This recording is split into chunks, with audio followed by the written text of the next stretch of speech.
Let's go to line 2. D's calling us from Baltimore. D, you're on Baltimore, Dick hey, Gregory. bless you. Yes.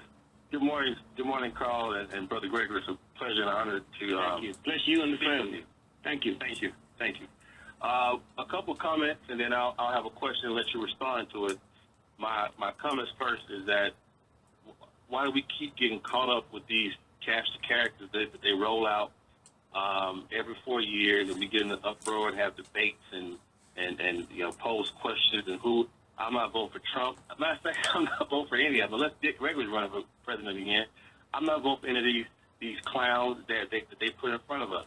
And people want to think that my exercise my right not to vote is a slap in the face of my ancestors, and that's not true. I'm not going to vote for the left. Hillary, that witch that they want to roll out. Well, D, let me interrupt you and ask you this. What's your when people say you're not going to vote? When they say, well, we got a lot of, and Dick Gregory who was be there. He says we got a lot of people who died for your right to vote. Greg Marshall, many of them. What's your response when they tell them you say you're not going to vote? Again, it's a right. And I understand what happened to my ancestors, and I understand some mistakes they made too. And we find ourselves in this quandary while I'm not going to vote. Well, let me ask Greg this, Greg, because you march in the civil rights. Are you offended when somebody says they're not going to vote? Wait. Look, we got to. I want to go into detail about that too, about my voting. Yeah, go ahead. That old chump bull crap. Anytime you vote for the lesser of the two evils, you're going to end up with the evil of the evil. Okay? All right?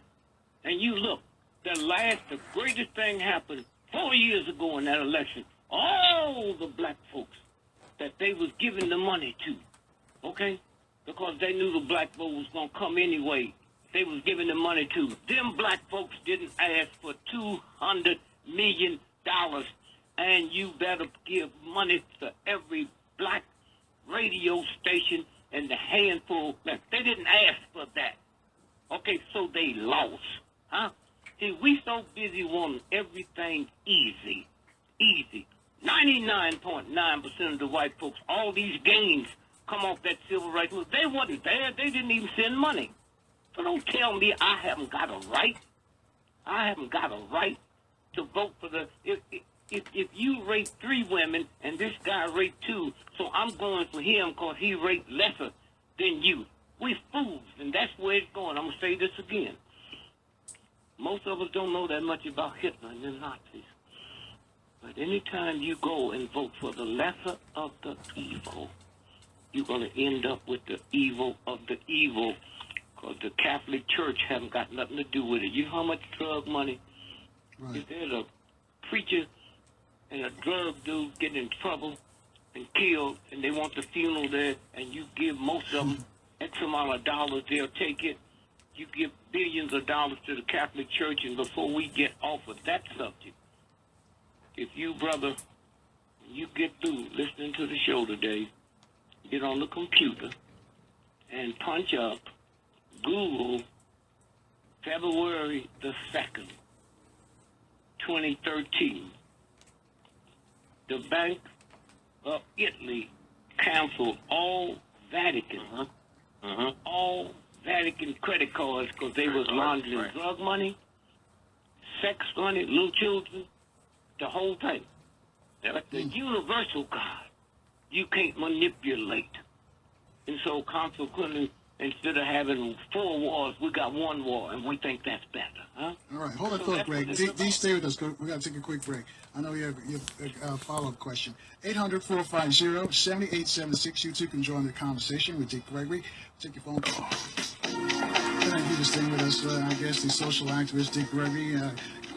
In a few moments, we're going to speak with Mark from Anaheim, the mystery man, and discuss a whole bunch of stuff with Mark.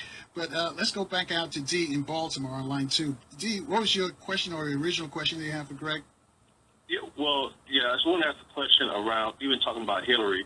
If Brother Dick could talk about Hillary's involvement with Gaddafi, Benghazi, that whole situation when it came to Africa trying to unite under that gold dinar, and how, just talk about, comment on that, and how we sit here in America and we relish at our so-called liberty and freedoms and privileges, but not knowing that all the death and destruction that we have to execute globally to maintain this facade and this matrix of freedom. So people talk about certain things to me about, who I'm going to vote for, my rights.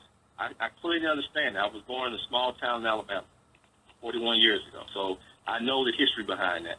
But I would also say my grandmother, my mom would say, don't let anybody make a fool out of you.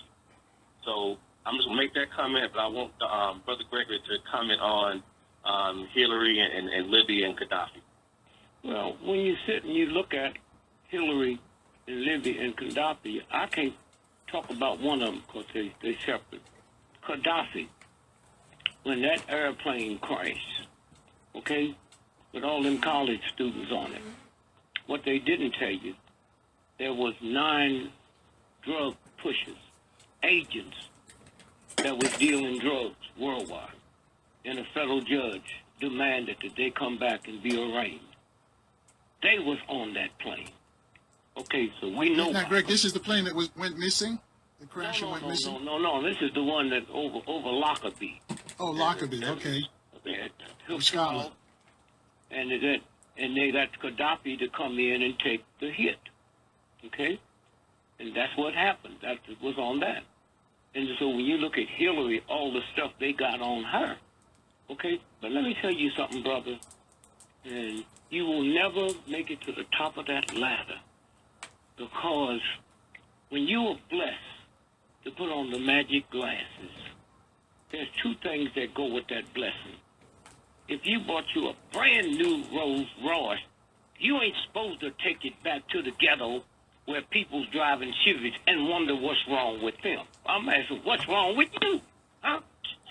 Right. You don't have to go to McDonald's to eat. You don't have to do certain things. So that's one of the thrills of wearing the magic glasses. Once you put them on, you can't take them off. Once you put them on, you don't see things as they're supposed to be. You see things as they are. Mm-hmm. Okay? So when you sit there and say, I got this product, here's the website. What about all them millions of black folks that can't read or write, huh? Do you know 98% of black folk getting old age pension, they can't have it sent to the bank because they can't read and write, they don't have a checking account, okay? So they're the son who's a drug addict, the daughter, they come by the house and steal the check. You have to have the wisdom to understand that too, huh? That's your job. And so with all the money you got and everything that you have, don't say, my grandmother need to have it, okay? You can uplift her and make her feel good, but they send her to bad schools. She was out working when she was 12 or 13 years old. And so when you stop and think about the stuff that goes on now, look at, we in technology. If Hitler would have had the technology that we had, huh? How many people who think they smart think that all the stuff that's going on in the Middle East right now is ISIS and all of them? We got trillions of dollars worth of hardware up in the sky. Hang on a second, Greg. And we didn't see America training him, General Petraeus, train that whole group. And every time we overrun their lines, they got American equipment. Are y'all crazy? Hang on a second, Greg. Let me bring in Mark from Anaheim because I know he's been listening. I know he wants to contribute to what Dee's question. Mark, what was the question, sir? Dee, you still there? Yeah, I'm still here. You repeat the question for Mark. Yeah, I just wanted, Mark, if you could comment on Hillary's involvement with Gaddafi and Libya when Gaddafi, I think, was trying to convert, I think, all of Africa to the gold dinar and have that be the currency of trade for all the oil and resources. And they then said, okay, we got to take him out. At least that's how I understand it. If you can comment on that. Brother Greg, how are you today, sir? I'm fantastic, my brother, and Happy New Year. Late to you and the family. Love you, and just thank you for being there. Mr. Nelson, to your listeners, I just want you to know I wouldn't be on this show today except for the fact that Brother Greg got a star on the Hollywood Walk of Fame finally, and he stood up there on that stage and looked down at me and goes, you ain't going nowhere. You got to keep the fight going. and because of him giving me that guilt trip last year in February, I decided to continue appearing on your radio show. So to answer the brother's question, what really saddens me, because I know many who look as I just love Hillary Clinton and worship the ground she walks on. I've never forgiven her for stealing our term, it takes a village to raise a child. But more importantly, all you folks have to do is look at what's going on in Haiti right now and see whose brother has the lucrative gold mining contract out of Haiti. That's Hillary's brother, okay? As far as Libya goes, Gaddafi, he was very black-oriented. And it's kind of interesting because there's a movie out right now called 13 Hours. And I had a brother who asked me recently about Gaddafi, and I said the reason Gaddafi stayed alive as long as he did, because most people don't know this, but all of his bodyguards were women. And I described what the women looked like. And I'd be damned if in the movie 13 Hours, the guy in the movie described his bodyguards the same exact way I did. Gaddafi was rallying all the black leaders in Africa to unite together with their natural resources and stop having Western powers, with the United States and Europe dominating the region, taking over the natural resources of the continent of Africa. And that's what made Gaddafi a threat, and he had to be eliminated. And if you look and see the hundreds of thousands of people who have died unnecessarily in the bloodshed in Libya, they look as Dr. Gray and I do. Here in the U.S. Armed Forces, we call them the sand niggers. That's who's dying over there. So under the Obama administration and with Hillary Clinton as Secretary of State, more black folks have died in Libya than would have ever been happening if a white man had been in the White House.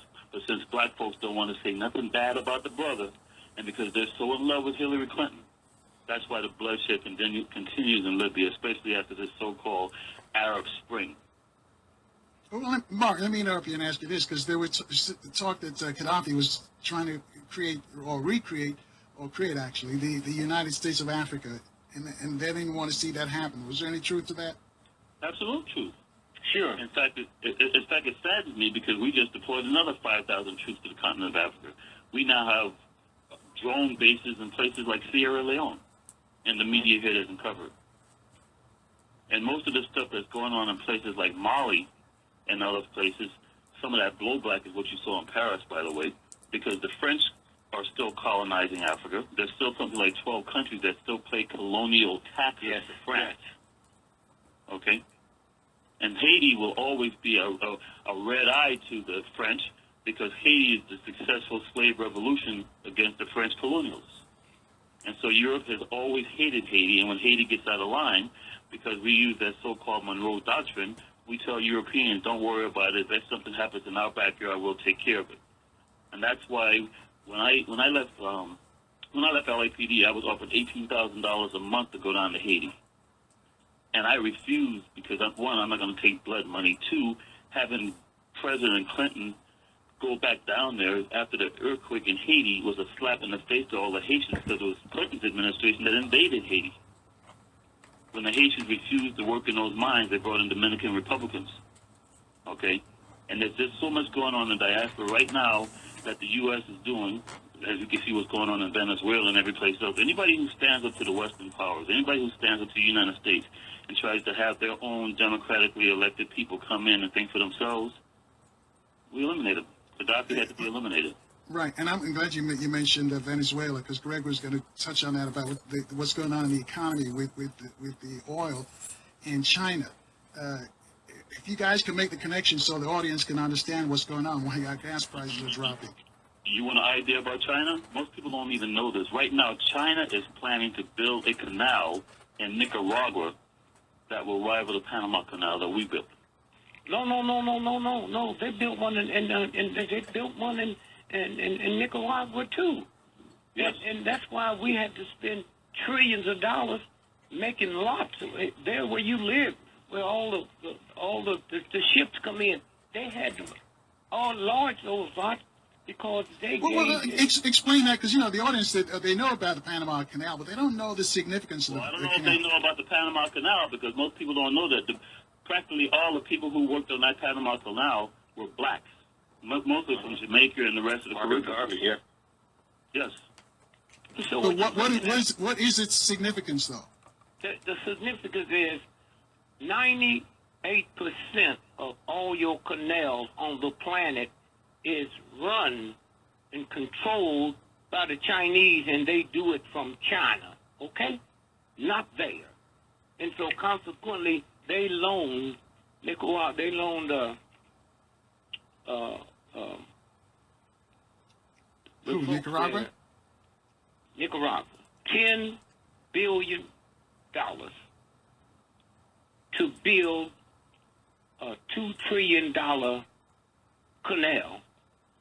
10 miles from the Panama Canal, okay? And it is so huge, the ships, you'd have to have 3 months of ships coming in to the Panama Canal to equal one coming in. So in all the locks we have here, we had to overdo it because so much stuff was coming in. Say, Greg, we got to take a quick break here. I'll let you finish up. Stay with us, Mark D. You can stay as well. 800-450-7876, running late.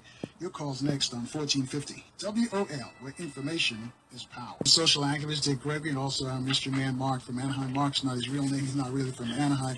He's calling us from Baltimore. And we talk about the canal, folks. And here's what's really going to happen when this new canal in Nicaragua opens up. Most of the goods are going to go through this new canal. So what happens to, because one, does the United States still own the Panama Canal, the canal zone? And two, what happens to the economy then if now all the goods have to go through a Nicaraguan-owned land? In fact, Well, Mr. first you have Nelson, to understand that China loaned the money to Panama, okay? So America don't own nothing, okay? there it is. All right? That's the one thing. And two, we talk about China in the debt. Let me tell you, the richest country in the world is North Korea. And China been pimping them for so long. Let me tell you why. If we found out one day nappy hair cure cancer, the hottest selling thing in America would be Kink Quick, okay? Barbershops would be out of business, okay? Here's what happened. See, there were no two Koreas. Matter of fact, the Korean War is still going on, but it was a treaty signed, not to end the war. And when Truman sat at the table and signed the treaty, they didn't understand that when you're dealing with that type of diplomacy, that 2015 is not far away. It was one Korea. And then they found out that 99% of all the tungsten on the planet is in Korea. Okay? All the what, Greg? Huh? The What is- tungsten. What's that? That's a metal. That's a chemical. And you wouldn't be able to have jet planes that we know them today. You wouldn't be able to have radar, and you wouldn't be able to have missiles. One country, I'm going to say this again, to find out that nappy hair cures cancer and a whole lot of other stuff, okay? Now, if the Americans came in, they'd have all the tungsten they want for the Europeans and themselves. So then the Russians said to China, hey, we'd be in trouble if that happened. So when all them soldiers went over there to Korea and went over that Kangoo Valley and that, and ran across them Chinese, and beat them to death, okay? That's what that was about. Now, the treaty says all of that diverts back to North Korea. It wasn't no two Koreas. We split them up. Those were the rebels that said, no, we're not going to let you do this. Went back to them in 2015. Okay, that's what the rumbling is about. And you mean to tell me they keep telling us, oh, the people in North Korea are starving. How come you ain't showed us no starving babies? How come you telling me all that sophisticated stuff that Iran is getting, it's coming from the North Koreans? Are y'all crazy? Huh? And so the Chinese, they negotiate, don't mess with them. We got a vested interest in this. And the Russians have too. So what, 3 weeks ago they said they detonated a hydrogen bomb? Man, you can't lie about a hydrogen bomb. Most of your commercial airlines get certain perks to land in certain countries, but they have to put a thing underneath so they can detect nuclear bombs and all of that. Okay, so you couldn't lie about that if it didn't happen. So that's what we're looking at.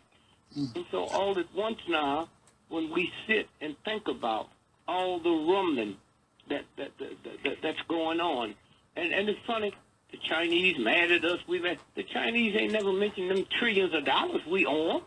Huh? Right. That's the first thing you do when you get the argument to pay me my money. You haven't heard one thing about that. Okay? So y'all can sit and vent your stuff on the radio and talk. All right, Greg, we're going to let D go because he's been holding for a while. We got some other folks who want to talk to you, All right, guys. good, And good. I know you got to run too. And so Mark is going to What do you roll mean out he with got us. to run? Yeah, he ain't going nowhere. 800-450-7876. Mill's been holding for a while, and Mill's calling from D.C. Mill, you're on with Dick Gregory and Mark from Anaheim. How are you all doing? Haiti has commercial quantities of gold, copper, and petroleum. If you go to Friends of the Congo, they've got a lot of data on it. And look at the U.S. Embassy in Haiti. It is huge. They don't invest that kind of money. The reason the U.S. likes Brazil likes Cuba all of a sudden, there's a brand new port. It made most of the ports here obsolete. Brother Gregory is correct. The ports here, there's not enough water to handle the big ships.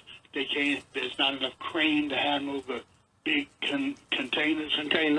And Brazil has a new port too, and these can handle it. Cotton, you mentioned. So Mill, what's going to happen when that canal opens? And what's going to happen to Panama and the people in the canal zone? It's not only the canal zone, I don't think exists anymore. I believe it went back to Panama. But what's going to happen is going to be a big kink in U.S. shipping. It's not that much U.S. flag shipping to start with. Most U.S. shipping is flags of convenience on foreign flag vessels with non-union crews. They're plugged Right. cotton fields. But brother, yes, sir. But brother Gregory talked about cotton a while back. Not only the textile industry, but during the Civil War, when they had wood ships, you had to put cotton in between the planks or you wouldn't have a seaworthy ship. And you had to use cotton for the artillery aboard the ships and on land, and the small arms too. When you see the soldier bite off a piece and put it down the gun, that's cordite. That's gun cotton. You couldn't have guns or seafaring ships without cotton during that time. So cotton really was king. All right, Mark? Yeah, and also for the listeners out there, because I know a lot of you love to go on the internet, just Google China super ship docks in Los Angeles, because that happened a few weeks ago. Yeah. And Mr. Nelson, you would not believe how large this ship was. It was unbelievable. You mean, are you saying that we don't have any ships that large? Hell no. No, not at all. He's absolutely correct. Most of our maritime shipping, because, I was a teenager at Chronicle High School outside of D.C. when Martha Mitchell was the first one who warned me that our U.S., because we always talk about the Coast Guard, Marine Corps, Navy, Air Force, Army, but we don't talk about the Merchant Marines. And starting with the Nixon administration, because remember, it was Nixon who sent George Herbert Walker Bush to China as the ambassador. When Nixon was president, they started decimating much of the U.S. Merchant Marines. Yeah, there's not much merchant marine left. You can go to the International Seafarers Union website, and they'll tell you all about it. The final thing I'd like to say, Brother Gregory, you were talking about lead. You already know this, but some people who who don't. Lead is a teratogen. I had mentioned this on Carl's show before. Lead, mercury, radiation are teratogens. They mutate gene pools for generations. That's how it's classified. Yes. It's in the material safety data sheets, which are published by the Occupational Safety Health Administration. It's called OSHA MSDS. You can read all about lead and all the other nasty stuff. So Mill, let me interrupt and ask you this. You're saying that the people in Flint, there's, I guess, the generations, years down the line are going to be suffering from what these people are drinking right now? The people, the plants, the animals, the fish, it mutates genes. It is a teratogen. That's what teratogens do. The most contaminated place on the face of the earth, as far as I know, is Kwajalein Lagoon in the South Pacific, on a U.S. Territorial island where the U.S. has been putting this World War II stuff, and it's all radioactive. That place is so hot, it shouldn't be occupied. It is, and it's black, and you can find dolichocephalic monsters. That is a human baby born with no brain. When the doctor delivers the baby, they can shine a flashlight through the back of his skull. It's so thin, and it comes through its eyes, and there's no brain. There's just a little spinal stem, and the baby dies in about 5 minutes. There's nothing that can be done. Brother Gregory knows about the medical aspects of dolichocephalic monsters. That's one of the few places they're born. It's Kwajalein Lagoon, and the bill's been sitting on the president's desk to clean it up since he got there, and he won't sign it. And I don't have anything else to say. I'm going to get out your way. Okay, thanks, Mel. Thank you, brother. Thank you. Cheers. Yeah, thank you all. And do you know why that bill's not being signed, Mr. Nelson? No, why? Because that area the brother just talked about is also similar to an area where some people suspect that Malaysian airplane landed. Yeah. Yeah, that's where it is. But because And all the people are still alive, okay? Because in Diego Garcia, the U.S. Navy, along with the British Navy and Australian Navy. Well, we leased that from the British government, but we own it now through lease. Okay, Diego Garcia, that was that's named after a king. What 4,000 years ago? That's how long. So do we, Greg, you're saying the people who went down in that plane are still alive? You keep saying went down. Colin, you don't know. let me do something real quick. Listen to this. Are we stupid enough to believe that Somalia, you remember when they was pirating all them ships? Right. Now here's an African country, they don't have 4 rowboats, and they taking on the mightiest navies in the history of planet Earth, and we go for it. I'm not talking about black folks. Everybody go for it. Are you crazy?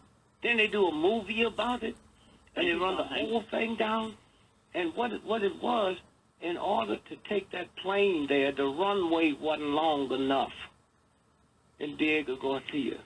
And so consequently, when they faked they said one of the group of Africans pirated a ship with 100 million gallons of gasoline. I said they wouldn't even know who to call to sell that, right? So now when you saw all them ships out there around that island, you thought they was there because of the pirates. They was there with all that equipment building a longer runway.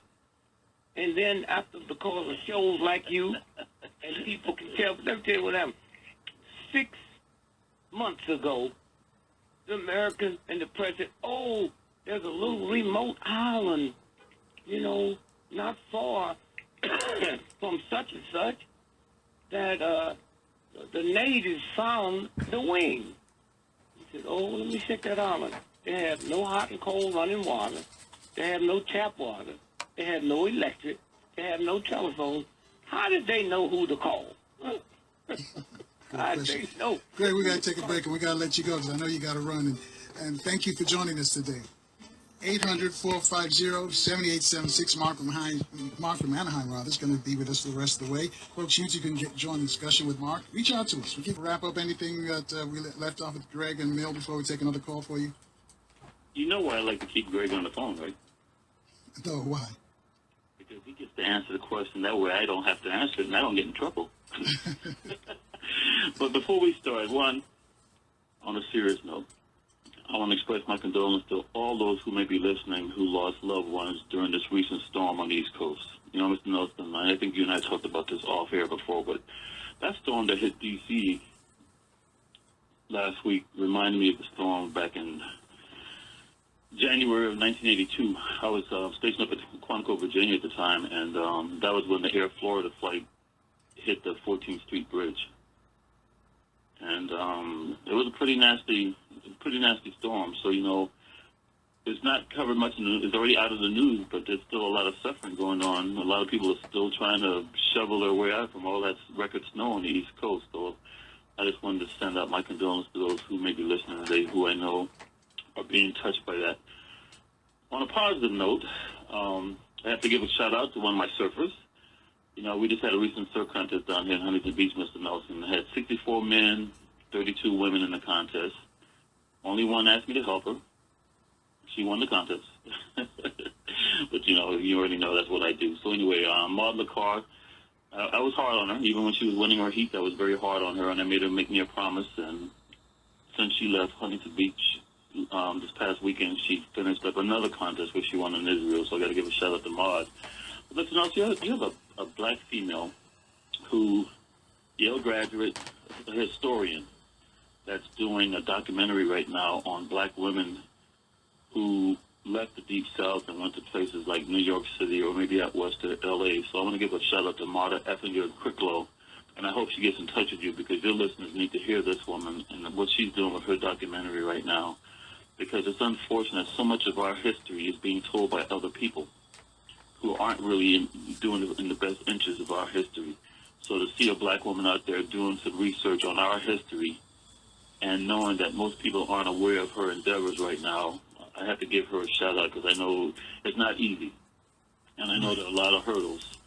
So I'm trying to give her as much of a light on her endeavors and hope that more people listening to the show that they'll do a little research on it. But on my Facebook site, I'm going to share information about her journey right now because she will be coming to the LA area soon to talk to black women out here. But what she's done so far has been amazing, and it's really sad because, in fact, Ms. Nelson, she's a native from Washington, D.C. area. So she's familiar with the radio station WOL, so I hope she gets in touch with you. All right. So I got a bunch of folks want to talk to you. You want to take some calls? Bring them on. All right. 800-450-7876, line 4. Jonathan's calling us out. Oh, Jonathan just left us. Okay, let's go to line 5. Mo's calling us from D.C. Mo, you're on with Mark from Anaheim. No, this is Jonathan from California. All right, sorry, Jonathan. Go ahead. Oh, I just want to say that Donald Trump is, boasting about closing the borders and cutting out on illegal immigration from the southern border. And, maybe that might be appealing to some black people because with the influx of those immigrants coming from Mexico and the southern parts of the border, they never put any new immigrants that they bring into this country in affluent white areas. They always stick them down in Jonathan, do us a favor. areas. Put in a question for him so that Mark can respond. Yeah. I'm going to do that, Brother Carl. But I had to set it, a context for the question.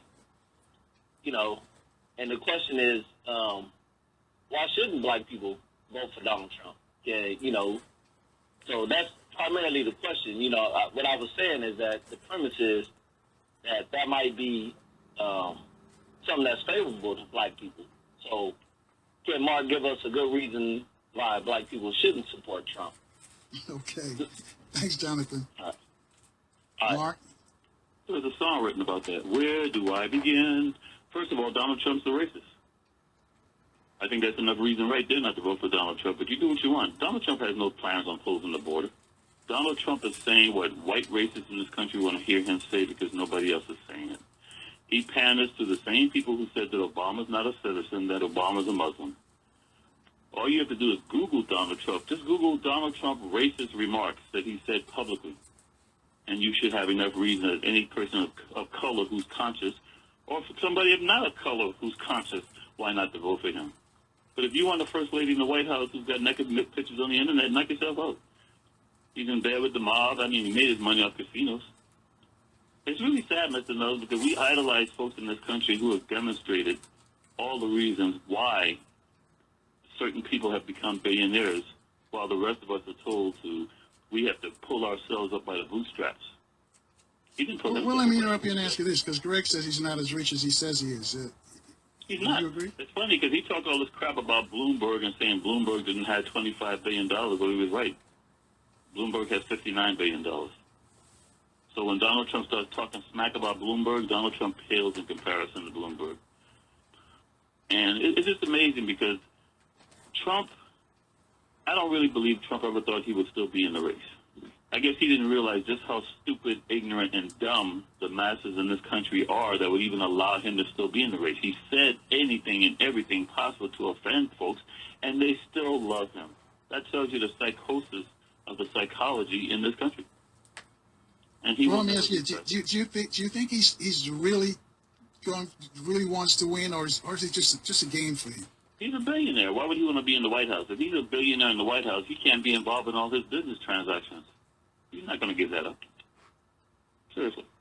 All right, 800-450. I'll give you a good analogy, Mr. Nelson. When Howard Stern was running for governor of New York, and he realized that he might actually win, he dropped out of the race. The only difference is Donald Trump hasn't dropped out yet because Donald Trump is such a narcissist. And if you doubt me, just look at any photographs of his offices. The only thing you see on the wall are photographs of Donald Trump. It's all about me. Wow. And that's why tonight in that debate, he's decided to drop out the debate, because if he doesn't drop out, he can't find a way to drop out. So, debate tonight, he's going to do his thing at another venue. Your predictions? With the Wounded Warriors? You're right. Well, you know, I run several Facebook sites, Marine Corps, Navy SEAL sites, and I jump on folks all the time about that crap, too. Oh, look how patriotic Donald Trump is. Give me a break, okay? First of all, I don't support the Wounded Warrior Project. In fact, the CEO for that company makes over $500,000 a year, while most of the money never reaches Wounded Warriors. Most of the money is spent on these post-lavish events involving all these neoconservatives, you know, the Obama haters. That's who they're in bed with. So I don't give any of my money to Wounded Warriors, and nobody's going to question my damn loyalty or patriotism. And I've been fighting for men and women in uniform since 1978. So for Donald Trump to go see the Wounded Warriors tonight and bring along Rubio and some other folks, that just gives me another reason why I will never support the Wounded Warrior Project. All right. 800-450-7876. Keep moving. Let's go to line 5. Mo's calling us from D.C. Mo, you're on with Mark from Anaheim. So how you doing, Carl? Doing good. Hey, and good evening. How you doing, Mark? Good afternoon, sir. Good. Well, I just wanted to touch on the topic, the biggest, you know, the lead topic right now. I don't really have a question for you at the moment, but I just want to, you know, share a little 2 cents about the voting thing, since that's the number one, you know, thing in the spotlight now. Yes, sir. I do not think that black people who are, a lot of them are disgusted about voting, and then a lot of them say, I ain't going to vote at all, I'm going to sit this one out and all this and that. I think that's the wrong thing to do. Reason why is not because our ancestors died and all that. That's good. That's a good reason. But if we do not participate at all, then we don't have a voice. And that is exactly what they want. Very, very low black turnout. But what we ought to do is to pick one candidate that we can go after and put our demands on them. Say, hey, look, if you want our vote, this is what we want you to do. This is what we want from you. And if you can't deliver, we don't want you. And our demand should be whatever our agenda is. We got to be organized and say, we want this from you, we want that from you, we want you to shake up that racist Department of Agriculture that keeps black folks from owning land. We want all this police shooting. Mo, let me interrupt you and ask you this. What if they say go kick rocks? We don't care. We don't need you. We've got the Hispanics. See, that was the problem when Obama came in. Everybody was so excited to see a black face. We didn't put any demands on the man. So we can't say now, well, you lied to us. You didn't do what you say you was going to do. We didn't have an agenda to put before him to make it known. But that's what. And you know what, Mo? Everything you just demanded is controlled by Congress, and the Congress did not support Obama, so you wouldn't have got it passed anyway. But some things he could have done on his own. Some things, such as investigate that race Department of Agriculture. You want to know how much investigating he did? Let me tell you. Let me refresh your memory. Since right now we got this big scandal going on in Texas because the grand jury didn't indict the people in Planned Parenthood. The grand jury indicted the 2 people who made the video because the video was a lie. Well, let me refresh your memory. And this is what I love about Facebook, because Facebook documents the date and the time that you post something. More than a year before it happened, I posted on Facebook that you're going to see a major scandal involving the United States Department of Agriculture because you got a Negro now in the White House. And what happened? All of a sudden, this fake video comes out about Cheryl Sherrod. And what was the first thing Barack Hussein Obama did? He forced her to resign before they even checked into to find out whether the video was factual or not. You even had black folks out here on radio stations What was our too. demand on Obama before we even put him in there? What was our demands on him? We didn't put any demands on him. I don't believe that's accurate. So he had lots of demands that were placed on him, and he made promises that he was. Well, if you're going to let me finish my sentence here, I might answer it for you. He was given lots of demands, and he made his promises during his campaign speeches that he was going to meet those demands. That's what the whole thing was about, vote and change. And I came out in 2008 and told folks, vote for change my ass, because Barack Hussein Obama is the best Republican that the Democratic Party has provided since William Jefferson Clinton. And he's proven me to be correct. And sadly, the thing that he really did want to make a change, he realized once he was president, he couldn't get them done. And when he started stepping out of line, all of a sudden you start seeing breaches in the White House with people with backpacks when his children and his wife at home. So if he doesn't go along with the party line and do what he's told, the Secret Service may just end up being drunk that they need to be protecting him. When you have a guy in the Secret Service who's inside the White House who gets arrested because he's sending photographs of his penis while on duty in the White House, that tells you right now, folks, listen to me carefully. They don't have your president's back. They're letting him know that at any time he deviates, he may not have the Secret Service protection. So don't put so much weight on Barack Hussein Obama. That's why he's here. Well, Mark, do you think he knows this? Has he gotten the message? He got the message. Well, I want to say this and get off the mark. We just can't sit back and throw up our hands. We got to organize and form, like the fist, form a block so we can have some force and be specific of what we want, and whoever we support, if they don't do it, we have to be a thorn in their side that doesn't cease. All right, we got you, Mo. But we just, okay, thank you. All right. Thanks, Mo. But Mark, let me address this, okay? I was going to ask you to. Go ahead. Folks, here's the problem. Listen to me carefully. You look at all these people Barack Hussein Obama's administration's appointed. They all have one thing in common. They're either Boule members or Boule little sisters. Hell, Delta Sigma Thetas practically run this country. They don't give a damn about you.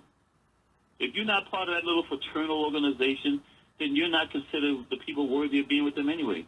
That's why I would tell you, I don't watch television, but I went out and bought that first season of Empire, which I find a very interesting name for a show, because that's what the British government, the U.S. is all about, is our empire. But that show tells you exactly how people rise to fame and fortune, and they will do whatever it takes to get there. I am not arguing with Mo when he says what we need to do. The problem is, I will say to Mo, if I put a gun to his head right now, who would he endorse as president? Because none of them should be running for president. I know we got a break coming up, so we'll take some more calls. All right, 800-450-7876. We got folks from Columbus and Columbus, Ohio. We got folks from Georgia, D.C., Indiana. Everybody wants to speak to you. Again, the number to call to reach Mark is 800-450-7876. Take your calls next on 1450 WOL, where information is power. 13 away from the top of the hour, 800-450-7876. Mark, before I take another call, because some people are saying that what you tell us is sort of doom and gloom for us as black folks. Is there any hope with this election coming up before I take another call for you? So, Mr. Nelson, you still there? Because I'm having a hard time hearing you. Yeah, I'm still here. My question was, are there any hope? Is there any hope for us as a people with the quality of candidates that are out there running? As a people, what? Are you talking about the U.S. as a whole or colored folks? Colored folks. Hell no. Please. Seriously, they don't give a damn about white folks. Why do they care about colored folks, man? Seriously. It's all about wealth. If you're not part of the 1%, you've never been cared about. Mr. Nelson, seriously. When you had a governor's election out here, including Moonbeam Jerry Brown, and not one candidate running for governor even bothered coming down to any of the black radio stations to campaign, that told you right there what they thought about us. The black vote in this country is inconsequential, but let me just refer to you a great statement by Joseph Stalin. This is a direct quote. The people who cast the votes decide nothing.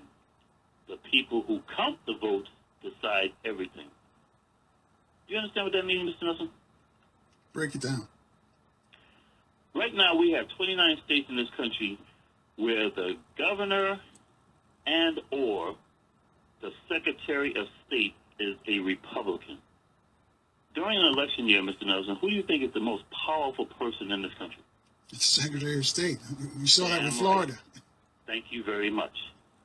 And now that we have more voting this year that's going to be done on these voting machines that are more than 10 years old, and somebody with a Wi-Fi driving by can hack into half of them,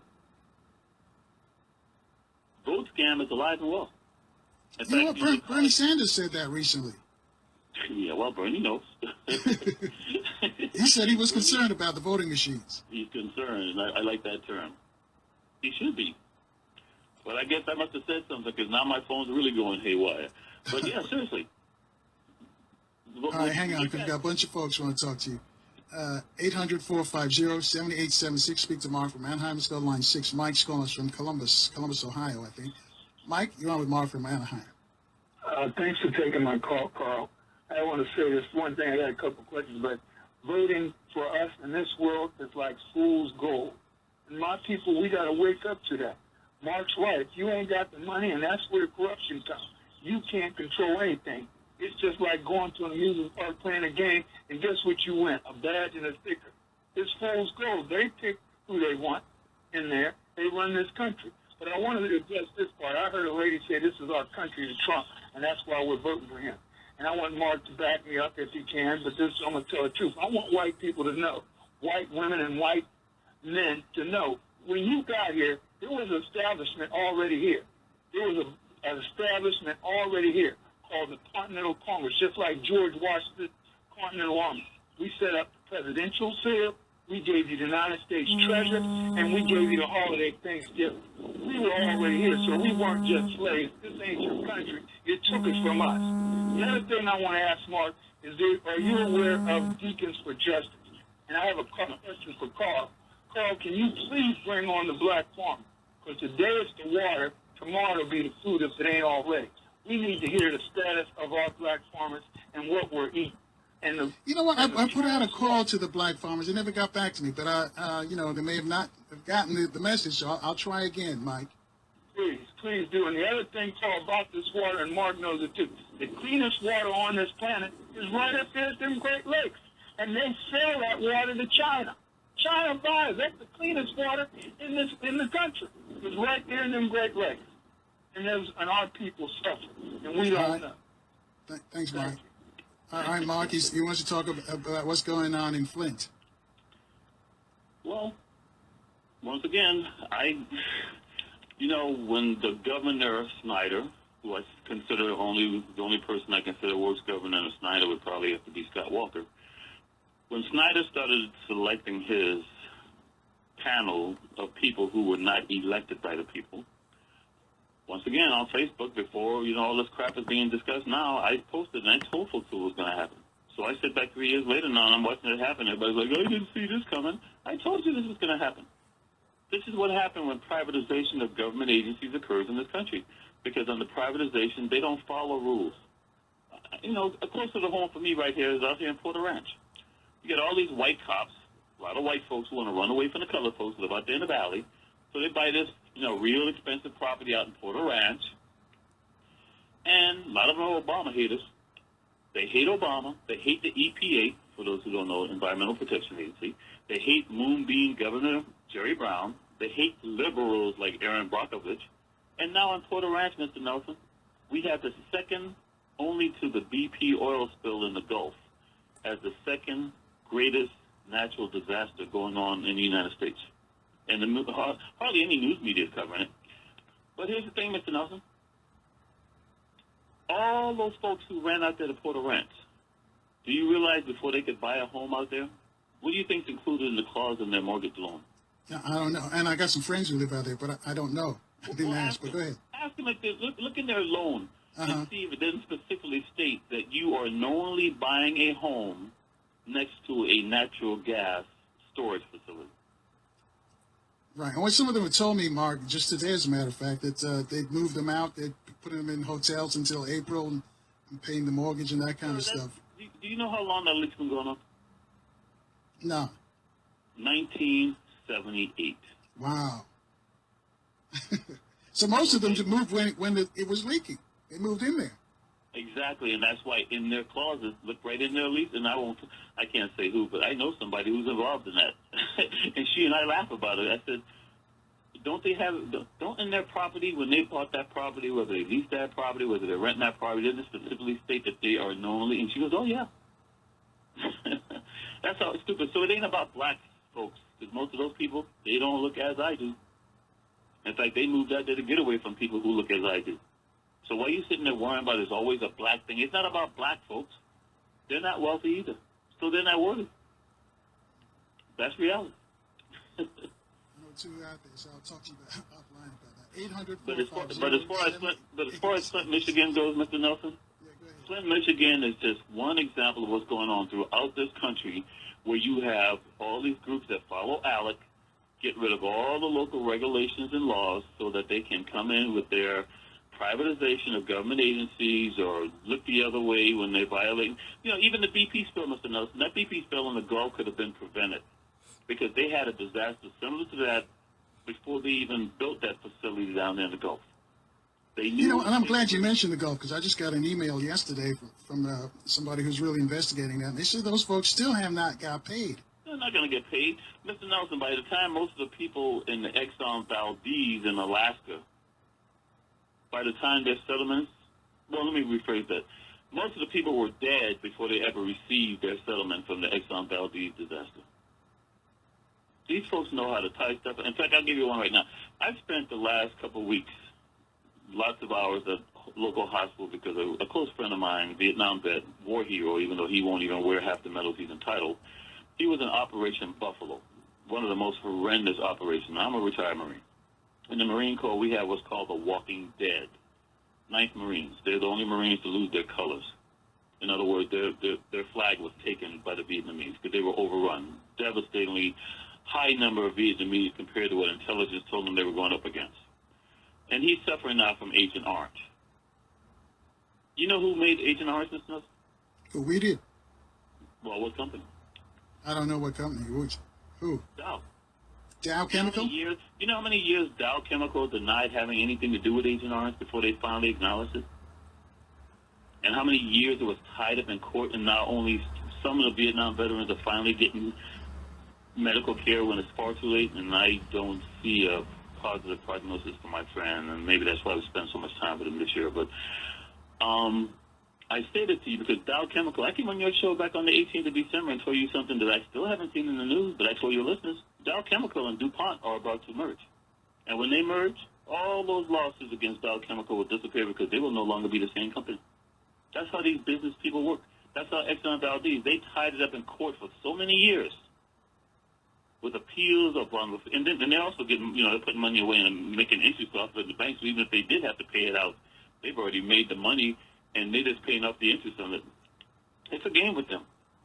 Most of those people in the Gulf oil spill they're never going to see. First of all, they're not going to get what they're entitled to. And what little they do get, they may never see it.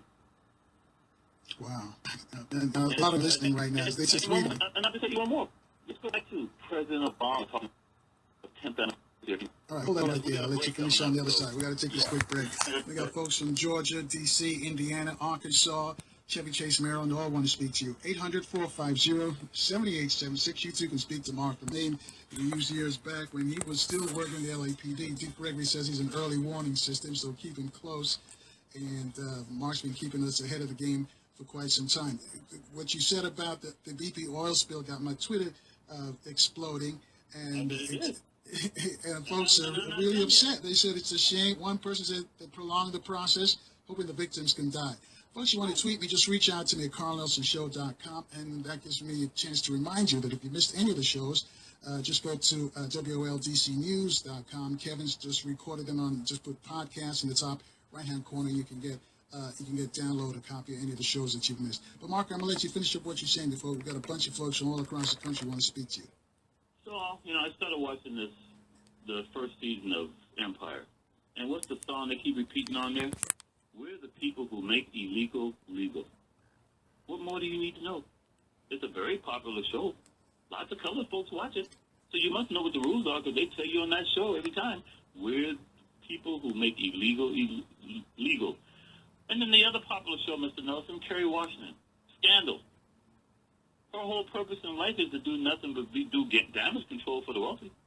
They get in trouble, they do something illegal, she spends it so they can get out of it. That's a popular show on television. Gets all kinds of awards. Colored folks love it. So why are we acting all surprised and shocked that we don't know what the hell how the game's being played? Because they throw it right in your face on primetime television. But going back to Katrina. Well, let me finish up first, I'm sorry, on Porter Ranch. Now, the reason I mentioned Moonbeam, Jerry Brown, Aaron Brockovich, the EPA. So these are the same folks who live in Porter Ranch who hate the EPA, hate Moonbeam Governor Jerry Brown, hate Aaron Brockovich because she's a bleeding heart liberal. Who do you think they went to for help, Mr. Nelson, when this thing finally got to the point where they could no longer stand the stench? Yeah, they went to Aaron Brockovich. They went to Aaron Brockovich. Jerry Brown, please declare a natural disaster. EPA, please come in and demand that they follow the rules.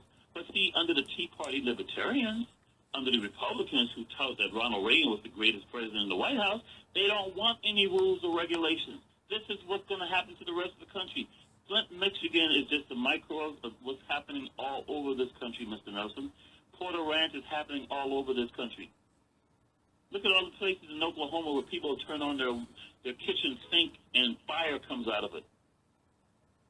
Because of all this so-called, the natural gas drilling, fracking. How many earthquakes did Oklahoma possibly have since the fracking began there, when they didn't have a history of earthquakes before? I would have to say, in one sense, this whole thing with ISIS and the Saudis, driving down the price of oil, that's actually probably saved our economy and our ecology more than we realize. Because the natural gas industry here and fracking, they're taking a big hit in the United States. A lot of people lost their jobs, though. Exactly. They lost their job. But meanwhile, our economy and our ecology, what do you think is going on up there in Oregon, Mr. Nelson? Do you want to know the real reason why these angry white men are in Oregon? What's that? They are the foot soldiers for the wealthy elite who want no regulation. Let me explain to you how this works. Now, I was stationed up at 29 Palms out in the desert back in the early 80s. Back then, if you went out to that area of the Mojave Desert on Highway 62 and you just set up a little shack, you got a certain amount of land from the U.S. government. Every 7 years, you had to come in and improve that shack to keep the land. Most people couldn't survive out there. There's really nothing out there, so they left. That's how the BUNDY'S and all these other folks got their land, Mr. Nelson. That was land that states had that was basically worthless. The U.S. government came in and saved those states by taking over that land. And then people later on bought that land dirt cheap or got it on squatters' rights from the United States government. And then as they kept progressing on that land and improving the land, they stayed on it. But the land's still owned by the U.S. government. You know why it's still owned by the U.S., Mr. Nelson? Why? Why so? Because the U.S. government never gives up the mineral rights to the property. These Bundy types are all the foot soldiers for the wealthy in this country who really want to see deregulation of all U.S. government lands because they know if they can get the United States government to give that land to private companies, then the mining rights belong to the private companies. That's why we had the big shootout at Wounded Knee. They wanted to mine that territory up there in Wounded Knee for things like, I believe it was plutonium. So when you look at all the stuff that's going on, going back to Katrina, President, Obama comes out and he gives his little sad, pathetic speech, in my opinion, about Katrina. And then I hear people on the radio out here saying, well, you can't really compare Katrina to other stuff because Katrina was a natural disaster and the Porter Ranch was not. No, folks, Katrina was not a natural disaster. Yes, the hurricane was bad and that was natural. But the hurricane is not what caused the devastation in Katrina in Louisiana. It was the surge, the water flood surge, which was a direct result of unscrupulous politicians down in Louisiana who allowed oil companies to come in and remove the natural barriers that had been there for centuries so they can get their large oil rigs into those areas. Because just like we were talking about the ports of China and everybody else making new canals, the oil companies have made bigger barges, bigger platforms that could not negotiate those estuaries down in Louisiana. So you get Bobby Jindal and all these other corrupt politicians that come in there and get rid of all the regulations that stop them from removing the natural barriers. And so when Hurricane Katrina hit, the flood surge, Mr. Nelson, was far greater than it ever should have been, and nobody's talking about it. Wow. Hang on, Marcus. Got a bunch of folks who want to talk to you.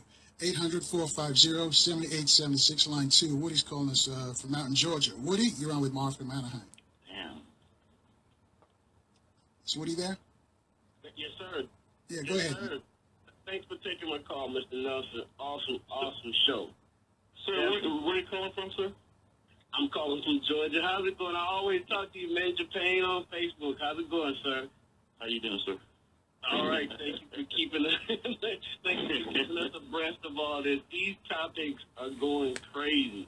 These topics are really going crazy. I'm gonna make it quick because I know you got a lot of people to talk to, and I want to hear your insight and not my voice. Excuse me.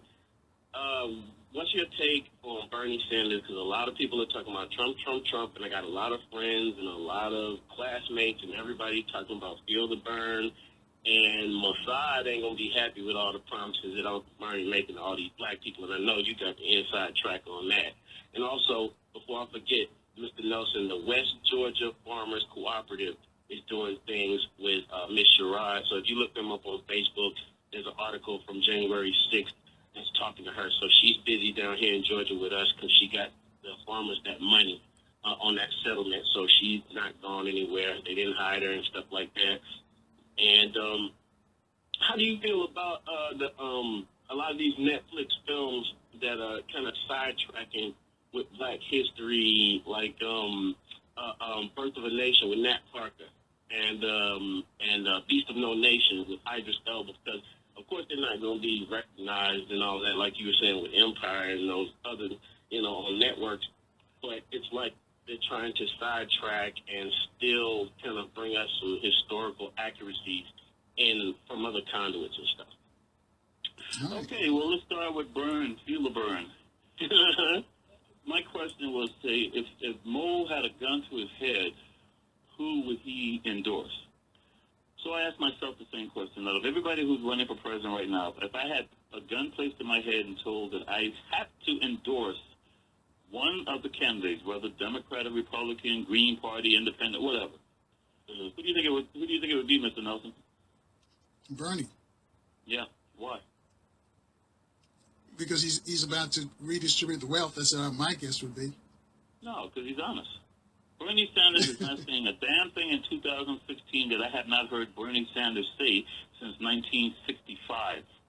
Okay, so while you folks talk your smack, Bernie Sanders was in the trenches with the civil rights movement long before Hillary Clinton, who was a Barry Goldwater supporter and a Republican. She didn't become a Democrat until 1972, folks. You need to wake the hell up and do some homework. Nice. Okay? Bernie Sanders has always been down with the black folks. And he paid for it. He paid for it from the early 60s. He was out there with Dick Gregory and those folks, Mr. Nelson. Yeah, but let me ask you this though: he still won't endorse reparations. Is that a fatal issue right there? I don't endorse reparations either. One, I don't want no white man paying me some money so I can't talk anymore about what they did to my people. Secondly, most of these blacks want to call themselves Masons. Well, if you're a free and accepted Mason, that means you were never a descendant of a slave. And if you were never a descendant of a slave, you're not qualified or entitled to get reparations, are you? So make up your damn mind. You want to stick there with the boule and be a Mason? Or are you going to go out there and say you're down with the folks and you're a descendant of a slave? You can't have it both ways. But to answer Woody's other question, because I know he said the Mossad, and I know what he's alluding to. I came on the show 2 years ago, and I said, Bernie can kiss my ass, too, because Bernie will never say anything negative about Israel. And that's the one thing I will have to say that I consider a negative for him. But, overall, when it comes to domestic policies in this country, as far as black folks go, Bernie Sanders is your best bet. And y'all can sit here and talk all this socialism crap if you want, but just tell white people we're going to take away their Medicaid or damn Social Security and see how far you get. Because in fact, Mr. Nelson, all the crap that's going on today, the reason this country became so successful by the 70s is because of all the socialism programs that Franklin Delano Roosevelt implemented at the end of World War II. Things like the GI Bill. Most folks in this country could never buy a house. So all the programs that these folks, not just white folks, by the way, people in general have benefited from for the last 40 years, all of a sudden now these programs are considered socialism, and they try to say that socialism and communism are equal to the same thing, and they're not. I'm disappointed in Bernie Sanders because he doesn't go out of his way to explain what socialism is, so he allows people to still foster those stupid and ignorant opinions. But I know we got a break coming up. So. Right, we got a traffic check too. Our last look at traffic. When we come back, though, I want you to explain that before I take another call for you.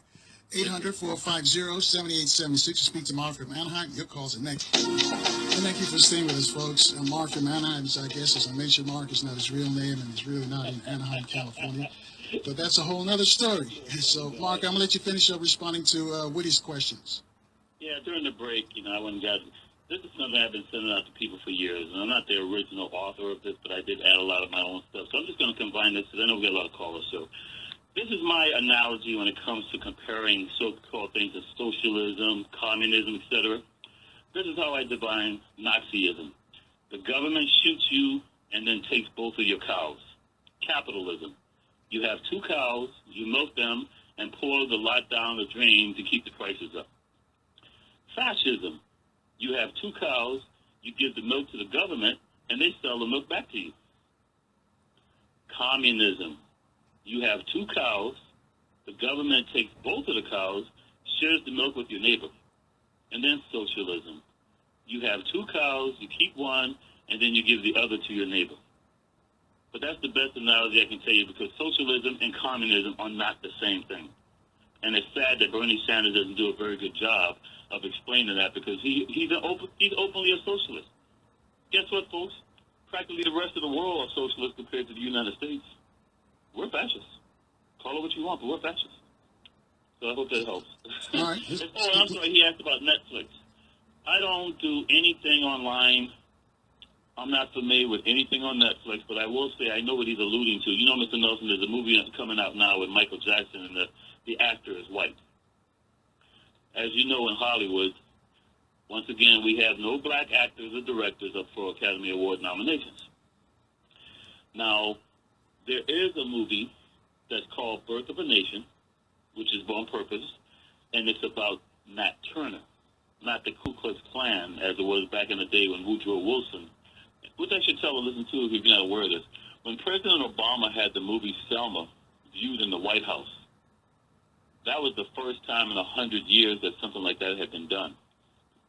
Because Woodrow Wilson was the first president to do that, because Woodrow Wilson was in bed with the Klan, and he considered the movie Birth of a Nation to be historically accurate, even though we know it's not. So that's a little history trivia for you there. So when President Obama did Selma, well, this new Birth of a Nation is talking about Nat Turner and the slave rebellion and things that black folks endured in this country. And a lot of white folks who tried to fight slavery, because we forget that. But Mr. Nelson, when you got folks out there like Stacy Dash, what do you expect? Yeah, right. So before we take the next call, I got to cover this. There's a movie out. There's a movie out right now. It's at the Sundance Festival. It's called Jim, the James Foley Story. Now, Mr. Nelson, do you remember who James Foley was? James Foley, yeah, he is a congressman, I think, from Florida. No. James Foley is the journalist who got beheaded. Oh, Mark Foley, I was thinking of. I'm sorry. Yeah, I know you're talking about Mark Foley. So anyway, folks, there was a movie that came out in 1995 called Hostages with Kathy Bates. See that movie, because until this movie came out this year, Jim, the James Foley Story, the movie Hostages was my all-time favorite movie, showing you exactly what international journalists, real people trying to tell the story, and what happens to them when they're overseas. And this James Foley story is really ironic, Mr. Nelson, because he is now, when they beheaded him, of course, ISIS uses him for propaganda purposes for recruiting. Meanwhile, the United States government uses him for propaganda purposes for bombing Syria. That's why we went to Syria, by the way, if you're not aware of that, James Foley. So it's kind of sad, because James Foley would have never wanted himself to be used for propaganda purposes for either side. But then let's get back to Stacy Dash. Now, Stacy Dash, it's always great to have colored folks say things that white folks want you to say, but because a colored person said it, then we don't have to worry about the blowback. Just because somebody is black in skin doesn't mean they're socially conscious black. Hell, Obama was reared by a white mother and two white grandparents, okay? And come on, please. BET, for you folks out there too young to remember, you know, I remember when MTV came out. I remember when VH1 came out. There were no blacks. That's where BET came from. By the way, BET today is not even owned by blacks. But Johnson, you know, Robert Jeff came out with BET. And when BET became successful, all of a sudden MTV started putting on Michael Jackson and Lionel Richie. They were the first two blacks on MTV. So if you folks don't do your homework and don't know your own history and know why these things were even created, and then you get the NAACP Image Awards, okay? Stacy Dash is a liar or just completely an idiot, but then she was in the movie Clueless. Because as many as 22% of all people who have received the NAACP Image Awards, they're not black. So what the hell is she talking about? And she's got to be a self-hater because except for that stupid movie Clueless, practically every movie that Stacy Dash has been in, the only reason she got those movie roles because of other black folks that allowed her to play in a movie when Hollywood didn't put her in there. So, you know, it's really sad because all this stuff that's going on, and I know he's talking about distractions. I will say the movie Birth of a Nation, which is about the Nat Turner story, whether it's Netflix or not, is worthy of seeing. And I run sites on Facebook where I specifically deal with history, not his story. So I hope that helped answer his question. All right, and do me a favor, if you can show up on the answer, because a bunch of folks want to talk to you all across the country. Let's go to line one. Donald's calling us from D.C. Donald, thank you for being patient. You're on with Mark from Anaheim. Yeah, Mark, I usually, certainly y'all do your research. One, you know, Dick Gregory, you, Greg, another Greg Hillett. This other brother, Randy Short, had said that Al Sharpton, Obama, wanted to bring the Sister Shakur change. My other question is, because I know it's busy, I want to know... So you were breaking up. He was talking about Sharpton trying to sell out Assata Shakur. That's the first question. What's your second question, Donald? A second question is why you didn't agree, or something you didn't agree with a sister that died Francis Wells, and you said you didn't agree. All right. Thank you for your calls. Thanks, Donald. Okay. First of all, I have to, you know, let's deal with Dr. Francis Scott Weldon. She and I didn't agree on a lot of things. And, you know, Mr. Nelson, when you did radio shows out here in L.A., we used to argue. However, I will always give that sister the utmost respect because we were both historians, and even though we didn't agree, we were both trying to enlighten the black community. The reason we got into disagreements back in the 1990s because there was all this propaganda going around about the so-called Willie Lynch letter. And she, along with the Nation of Islam, kept propagating this Willie Lynch letter. It's a fake. The information, yeah, is based on historical accuracy, but there was no Willie Lynch letter.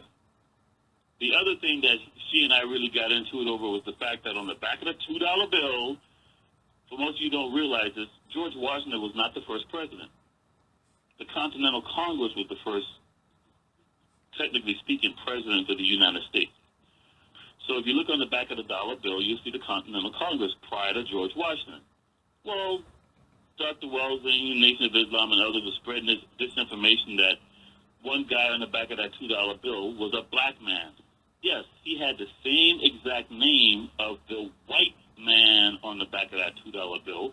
But if you look at the photograph of the black man, you will know those type of photographs were not even made during the time of the Continental Congress. And it was that kind of disinformation that was going around during the 1990s before most people had access to the internet. And, of course, she made me look like I was a liar because I'm telling folks this information is not true. And then the third thing was, because I'm a Carolinian, I spent my last 7 years for LAPD working Watts, so I spent a lot of my time at Drew King Medical Center. And I know that Drew King Medical Center was named after Martin Luther King and Charles Drew. Charles Drew was the black man who developed the blood transfusion process. Dr. Wells and others were telling folks, and he died because when he tried to go to a hospital in North Carolina after being in a car accident, they didn't allow him in because he was black. So the very man who created the blood transfusion technique died because he was denied blood transfusion. That's not true. And those are the kind of things that was going out there with disinformation that was getting the black community. Well, how did Charles Drew die, Mark? He wasn't denied admission. He died as a result of the car accident, but it wasn't because he was denied admission. Seriously. And now that the internet is available to folks, I challenge anybody to go out and do some serious research and come back on the show and tell you that I lied to you about anything I just said. The Willie Lynch letters are fake. The guy on the back of the $2 bill is white. And Dr. Charles Drew did not die as a result of being denied admission. That's just like the lie in Benghazi when people tell you that Ambassador Stevens had been shot and killed. At least that movie, 13 Hours, does tell you he died of smoke inhalation. Mr. Nelson, I told you that 48 hours after it happened, when everybody else was lying and saying he had been killed by terrorists. In fact, it was Libyans, local Libyans found him inside that building, threw him in the back of a station wagon, tried to get him to a hospital in time to save his life, but unfortunately they weren't able to. And I had NSA folks, I had CIA folks, I had Navy SEAL folks calling me every name in the book because I told them that Stevens had died from smoke inhalation and there were Libyans who tried to save his life. Now it's common knowledge and nobody ever apologizes because I don't have time for the lies. And that's the only problem I used to have with Dr. Walden. Her research was great, but she got stuck on this white supremacy crap, and I don't use that term because the mere term of white supremacy implies that whites are supreme, and I don't buy that ticket. So hopefully we move on. All right, 800-450-7876. I'm sorry, Mr. Nelson. No, he asked me about Al Sharpton, Shakur. Al Sharpton has worked for the federal government for years, so I mean, you know, I couldn't care less what Al Sharpton does. I truly believe that President Obama may pardon Tupac's relative before he leaves the White House, and I'll just leave that there. We'll see. You got a lot of people that their hopes just shot up when you mentioned that. Anyway, we got to take some calls. There's a bunch of folks all across the country: Minneapolis, D.C., New York, Arkansas, Chevy Chase, Maryland, and of course Washington, D.C. Let's go to Washington, D.C. on line 3. Jay's waiting for us. Jay, you're on with Mark from Anaheim. Is Jay there? Yeah, I'm here. Mark, number one, I think he's talking about Brother Masula Shakur, Tupac's stepfather. He's due to get out of jail. I think it's this year or next year anyway. So Obama's not gonna pardon him. So that's usually some of Mark's crazy talk. But listen, whoa! I thought he was. Wait a minute. I thought he was referring to. No, he said Assad Shakur. Jay. Yeah, from Cuba. Assad Shakur. Yeah, and that's what I'm saying to you. I'm very clear what I'm saying. The brother is supposed to get out. Either this. Assad Shakur is a female, Jay. He's not a brother. No, I'm He's a woman. talking about the brother. But let's not rag over this. I'm calling for two. Well, then don't come on the radio talking about Mark's crazy talk. Mark, you want Mark. All right, Jay, we're gonna let you go. Thank you, because you don't have a question. You're coming to start confusion. Thank you for your call. Have a good day. 800-450-7876, line 5. Mr. Richardson in Chevy Chase, Maryland. Your thoughts? Hang on a second, Mr. Richardson. We gotta take a quick break. Well, just gotta ask a question. Just be combative. 800-450-7876. Real easy to reach us. We take your calls next. Thank you for staying with us, folks. Our guest is Mark from Anaheim. As I mentioned, Mark's not his real name, and he's real not from Anaheim. But this is what I want you to do, because we've got people all over the country calling. I want you to be concise with the question. Mark, if you can show up on the answer, I appreciate it. We got people from Indiana, Minneapolis, D.C., New York, Arkansas, and Chevy Chase, Maryland. Mr. Richardson on line 5. Mr. Richardson, your question for Mark from Anaheim. Yes, Mark. Hi, Carl. Thank you so much. Yes, my dear. Mark, I have 3 quick questions. I'll go through them like hotcakes. Now, this is it. We know this country is under dictatorship. I want to get your approval or not approve. Is that correct? Because dictatorship is with this 1%, 2%, or whatever it is, corporates. It's going to be corporate glamour. And it's no longer under a constitution that serves everybody. We know that. Even Craig mentions that, Craig Hewlett, and he's good too. But the thing I agree with you more about than even Craig still thinks there's hope for the nation as a whole to come to say we're not going to take it anymore, like that man did in the movie. And I don't think that's going to happen. So I look at your part as being more realistic to say that will never happen, that they care about any of it. They don't care about white, green, black. They just, they care about money, honey. See, money rules it. And these corporations have taken over the Constitution even. And I'd like to get your answer. Thank you. And we love you, Carl. Thanks. Have a nice weekend. Okay, so for the listeners out there, we're short on time. I know lots of you have access to internet, but some of you don't. So I'm just going to tell you this. Last week in Congress, a bill is being proposed that will give the President of the United States far greater war power acts than ever could be imagined. And for those who do have access to the internet or may go to the library, just Google, U.S. President now has international martial law powers. And you'll see that I'm not making any of this up. And what the sister just said is true. But I told the listeners, Mr. Nelson, in 2012, I came on the show and I said, if not by the year 2016, by the year 2020, this country will be headed by a dictator. So I hope that answered your question. All right, I'm going to keep moving. 800-450-7876, line 6. Ail's reaching out to us from Arkansas. Ail, you're on with Mark from Anaheim. Hey, thanks, Carl and Mark. Listen, hey, Mark, first of all, my question has to deal with Hillary. Do you think she'll be indicted? And two, the governor of Michigan literally has condemned a group of people, most of them inner city and minority, to death through the act of neglect. Under the original law, wouldn't that come under humanity's a crime against humanity? And do you think he'll be indicted? Okay, I don't believe Hillary will be indicted because Hillary knows where the bones are buried.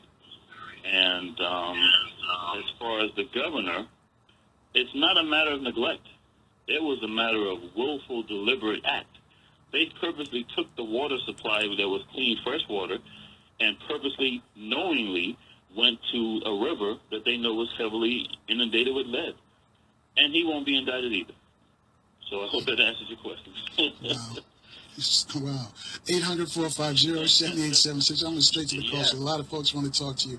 Chris is calling us on line 2 from New York. Chris, you have a question for Mark?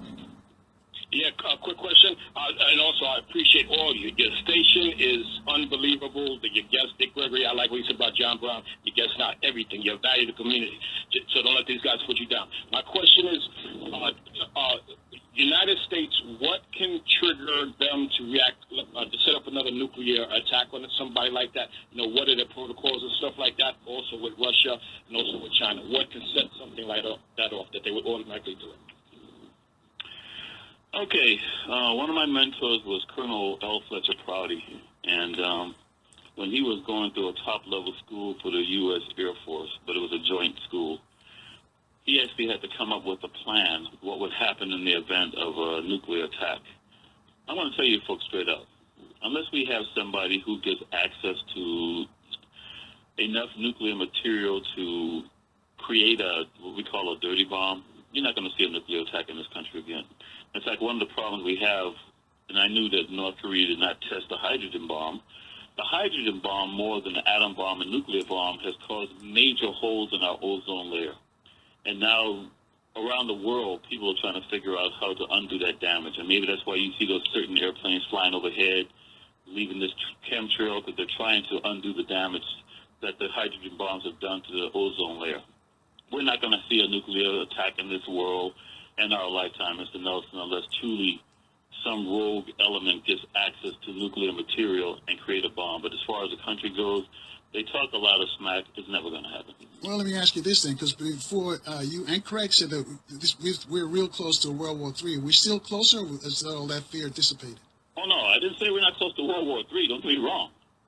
But I just say the last knucklehead country that came close to a nuclear attack was when Israel, during the Gulf War in 1991, and I know this because I was in a room with a lot of officers, high-ranking officers, there was all this rumors going around, and that's what all it was rumors that Iraq was putting chemical weapons and Scud missiles. Had one of those Scud missiles landed in Israel with any traces of chemical weapons, Israel was going to respond with what's called the Simpson option. So for all you internet folks out there, Google that one. The Simpson, S-A-M-S-O-N option. Because guess what we do in response to chemical weapons, Mr. Nelson? What's that? We nuke you. And I should know because I was a nuclear, biological, chemical warfare officer inspector and instructor for the United States. But I'm sorry, your call is... Yeah, I was going to ask a question, but these guys have been holding. 800-450-7876. Let's go to line 4. Charles is calling us from D.C. Charles, you're on with Mark from Anaheim. Good evening. I don't have a question. I just have a quick comment. Any and every time I hear anyone, Mark, and most of the time I listen to you, I respect you, and most of the time I lean towards what you say is right. But when I hear any brother, any black man say that they're against reparations, I have a problem with that, brother. And this is the kind of attitude that they're looking to foster, because they're saying to us they don't even know what they want. And So first of all, I'm not a Mason. I asked you to respond to my statement. Once again, no white man can pay me enough money to shut me up, because see, once we get taken the money, we can't talk about it anymore. The Koreans can't talk anymore about being taken hostage in the U.S. Yes, we can, because we want an African Holocaust museum that they give us $33 million to run it annually, like they do in the Jew Holocaust Museum. We just don't want money, and that's going to shut us up. And I'm not a Mason, and I'm not going to shut up because I speak for the dead. I'm a student of Dr. Khalid Muhammad, and I'm never going to shut up calling for reparations. Until I die, I will call that out.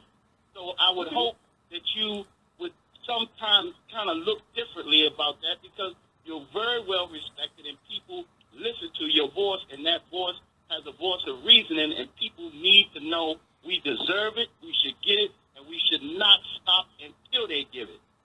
And that's all I got to say, bro. All right. Thanks, Charles. You want to respond, or you want to take another call? We agree to disagree. All right. 800-450-7876, line 1. Faluki's waiting for us in Minneapolis. Faluki, you're on with Mark from Anaheim. Yes, hello. Mark from Anaheim. How you doing? Happy to be here, sir. And Carl, Happy New Year. I'm glad that you're back on this time. What I called you to ask about, are you the one that had mentioned about about a group of police in California calling themselves Vikings? Absolutely. The LA sheriffs and LAPD have a group of white cops and a few Latinos who basically had, and they got Viking tattoos on their ankles. And they would go out and do some. Go ahead, sir. Okay, I'm sorry. The reason I asked, because a few years ago up here in Minneapolis, they had a picture of the Minneapolis Police Department that they had taken in the locker room, and they had Nazi paraphernalia in the lockers. And I found out recently that they call themselves Vikings up here also. So is this a nationwide thing going on with the police departments? In LAPD and LA Sheriffs, it was more localized, but they didn't come up with the idea. There's a book called The Turner Diaries. Now, The Turner Diaries was written in 1978. In that book, you will see where they talk about shooting an airliner down, like the one in New York City that everybody claims crashed by accident. It talks about blowing up the federal building with a fertilizer bomb, just like Oklahoma City bombing. It talks about burning down black churches like it was done during the 1990s. And it talks about killing white women in West Los Angeles in 1993 and 1994, betraying the white race by marrying black men, just like Nicole Brown Simpson and O.J. Simpson. So while you folks want to think that the Negro did it, I'm just telling you, there's a book called The Blood Oath that tells you how they did it, why they did it, and the four Nazis that were involved are dead now. So when you look at the book, The Turner Diaries, you will see this Viking phenomenon is not something new. It's all over the United States, but the one thing in that book, The Turner Diaries, was LAPD was the only agency that they feared. Since that time, more white folks, especially within the John Birch Society, have become so involved in law enforcement that they're throughout the United States. Most of them call themselves the Oath Keepers, and they have no loyalty to the President of the United States. They say that their loyalty is to the Constitution of the United States, and many of them are white sovereign citizens who hate black folks. All right. Thanks, Faluki. You're welcome. Go ahead, real quick. Keep going. Let me ask this, because you mentioned West LA and the O.J. Simpson deal, and that's coming up on TV next week. In fact, in that book, The Blood Oath, by the way, and remember, Mr. Nelson, you know this. I know you like to play ignorance so your listeners can have a fair chance. Mr. Nelson's not telling you folks. I was asked to testify in that trial. I saw all the autopsy photographs, and I refused to testify in that trial. So while you folks are talking smack, I was an insider. I was part of that, and I didn't go along with it. Because when I saw the autopsy photographs, I knew one person couldn't do it. Because guess what my expertise is? Knife fighting. And they wanted me to testify about the knife wounds. No black of any subject matter expert ever testified in the Simpson trial. Now, out here in L.A. in 1968, when Robert Kennedy was killed, he was a very, very close friend of Dick Gregory. The number one preeminent coroner in the world was Noguchi. Noguchi never testified in the Kennedy trial because he stated that Robert Kennedy was shot behind the head, approximately 3 inches behind his head. We all know black NFL star Rosie Greer wrestled Sirhan to the ground, who was across the room facing Robert Kennedy. So that means Sirhan could not have done it. The same thing is true with the O.J. Simpson trial. The L.A. County coroner never testified in that trial because he said the blood stains obtained at that residence that had O.J.'s DNA in it had preservatives in it. So they brought a coroner down here from San Francisco. And you folks are sitting there thinking that I'm the crazy one. So you just go find the book Blood Oath, because they even tell you how they got O.J. Simpson's blood. Right, and Rosie Greer was on about a couple of months ago. He said exactly what you said about the shooting of Marvin King. 800-450-7876. Let's go to line 3. Mayhem's reaching out to us from Indiana. Mayhem! My brother. Hey, what's going on, Mark? I'm going to make it real quick because I know everybody keep on repeating the same thing. Can you expound on the gift that you have that you did not compromise that was going on? The true the purification of the earth. It's not going to be a race thing. It's going to be those against the Creator. But I know some black conscious people that don't believe in that. Can you talk about that a little bit? And I'll take it up there. Yes, Thank you. Okay, now, Mr. Nelson, even on shows like Alex Jones, with this whole thing going on in Oregon, as you know, one of the guys was shot and killed up there in the shootout in Oregon. When this thing happened at the Clive Bundy Ranch a couple of years ago, in Las Vegas, they were really hoping to set up a situation, because they always do this when there's a Democratic in the White House. When Clinton was in the White House, it was Randy Weaver. And, of course, you had, Bull Greitz, who lies about being the most decorated man in Vietnam. He's a guy who's a pedophile who was, as a karate instructor, he ended up marrying his, 15-year-old karate student after lying about how old she was. But, these folks taught him as some hero. He's the one out there went to Randy Weaver's place, got them to surrender after he gave the Hitler salute. And I was involved with Soldier and Fortune and all that stuff. And Soldier and Fortune magazine used to have their convention every year at this hotel out in Vegas. And on top of the roof of the hotel was a swastika symbol on the hotel, Mr. Nelson. In fact, Hitler's car was in the lobby of this hotel.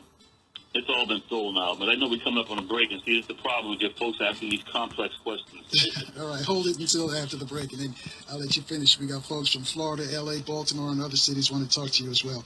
800, and thank you for staying with us. Our guest is Mark from Anaheim. As I keep telling you, that's not his real name, and it's not really in Anaheim. Also want to remind you, though, Professor James Lance Taylor is going to join us in the next few days, so tell your friends to keep it locked right here on 1450 WOL. You can download us at 1450 WOL on the App Store. Take us anywhere in the world you want to take us. And also, if you missed any of the shows, just go to the WOL DC News website. And there's a search bar in the top right-hand corner. Just put the Carl Nelson Show podcast, and you can download any of the shows there. Kevin says he's up to date. 800-450-7876. Mark, I'm going to let you finish up your response. I got some folks who want to talk to you, and I got a tweet question for you as well. So anyway, when Clinton was the president, you had this situation out with Randy Weaver. Now, there's a great movie that came out a few years later that shows that scene without using Randy Weaver's name in it. It was called Arlington Road. It's got Jeff Bridges as a star. But basically, you had this white supremacist, white sovereignty citizen, don't recognize the U.S. Constitution. Federal agents went up to the house, ended up shooting and killing his wife, and I believe one of his children. And there was this big standoff, and Bull Greitz, who did, he was Special Forces in Vietnam, he went up there, and he was the only person that Randy Weaver would surrender to. Now, out here in the Vegas area, Bull Greitz and Soldier and Forces, these guys used to always meet at this hotel that I talked about before the break. They had a swastika on the roof and Hitler's car in the hotel lobby. That's now like a condominium out there. They've taken the whole thing away. But I say that all to you because then you get the Clive Bundy standoff at his ranch up there in Nevada. And they were hoping to set up the same situation with the Negro in the White House, hoping that he would send in federal agents. Now, these folks pointed weapons, Mr. Nelson, at federal agents, and they did nothing. They stood down because President Obama's administration was not allowing themselves to be suckered into this Randy Weaver type scenario. That gave these folks a lot of courage, which is why you see some of the same Bundy folks up there in Oregon. Now, I have to tell you this, two of the folks who were at that Bundy ranch, it was a married couple out of Indiana. And so for all you folks who are following the Oath Keepers, I know we have a lot of stupid Negroes out there who think that, you know, like David Clark and all these folks, they hate local law enforcement. They hate federal cops 110%. And two of the people, the couple who were married, they later shot and killed two cops who were just eating lunch in Las Vegas, Mr. Nelson. On their bodies, they drew swastikas and put down "The revolution has begun." So what Mayhem is alluding to, there are some folks on the ground level who want to start this war based on racism, but it's not about racism. Lucifer is having a good time. And most of these folks who call themselves Christians are not. These Tea Party libertarians who call themselves Christians, they worship Ayn Rand, who was an atheist. You look at the Congress right now, and most of these people in Congress are not Christians. They're not. And, you know, in Hollywood is basically run by Scientologists, atheists, and the Church of Satan. And I know we don't have enough time, so I'm not going to bother expounding on it, but I'm going to be brief and concise and hope that answers Mayhem's question. All right. We'll take another call, and then I've got a tweet question for you. 800-450-7876. Faluki in Minneapolis called back. Are the Vikings responsible for killing blacks across the U.S.? That was the second part of his question he was trying to get in. Okay, so the Vikings are not responsible for killing blacks across the U.S. What the Vikings are responsible for is planting drugs, arresting black and brown folks, or white folks, by the way, who are married to blacks. Because, you know, guys like Mark Furman was a member of MAW here in LAPD, was called Men Against Women, but he was also a well-known racist. In fact, Mark Furman back in the early 80s tried to get a pension from LAPD for stress, saying that if you make me stay on LAPD, I'm going to kill me a wetback or a nigger. And I know this from personal experience because I know somebody who sat on that board. So I'm telling you stuff.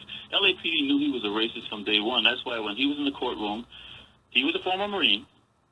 And F. Lee Bailey, who was a former Marine, when he said, Marine to Marine, have you ever used the N-word? Because, you know, Marshall Clark's telling us now we're too juvenile to be able to use the word nigger. So, you know, when he said, have you ever used the N-word, and he lied and perjured himself, LAPD couldn't do anything against him because he'd already told LAPD he was a racist. So he was able to take his pension quietly, go away to move to Hayden Lake, Idaho, the bed haven for the Nazis in this country, and he became a commentator for, you know, Fox News. Let me ask you quickly, do you think that the trial turned on that? I'm sorry? You think the trial turned on that? Do you think that's what freed O.J.? No, what freed O.J. is, Mr. Nelson, what you saw on television and what was going on in the courtroom was not accurate.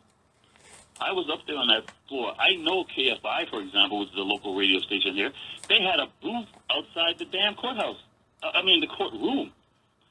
You look at TMZ right now, Mr. Nelson. You got a guy on TMZ at the end of his show who goes, I'm a lawyer. He's not a lawyer. He was a deputy U.S. attorney. You guys have been had. Mr. Nelson, on the day of that so-called pursuit, and I haven't had anybody collect the $5,000 from me yet that said they saw O.J. in that Bronco. Who has the power to cancel World Cup soccer and the NBA playoffs so you can watch a 405 freeway pursuit and white folks had enough time to go home, get billboard signs, write Go O.J., know exactly where he was going to be coming down the freeway in a pursuit. And then later on, Mr. Nelson, when they had the civil trial, the President of the United States, Bill Clinton, is giving a State of the Union speech, and he was canceled or put in a little corner in a picture where you couldn't see or hear what he was saying while they showed you O.J. Simpson in Santa Monica. Dude, that's National Security Council. Wake up, folks. Right, and that's all going to be on TV next week. They're recreating the whole thing, and I think they're trying to show, right, that O.J. did it. But anyway, that's not what they're trying to show. They're trying to set up the Civil War that Mayhem's talking about.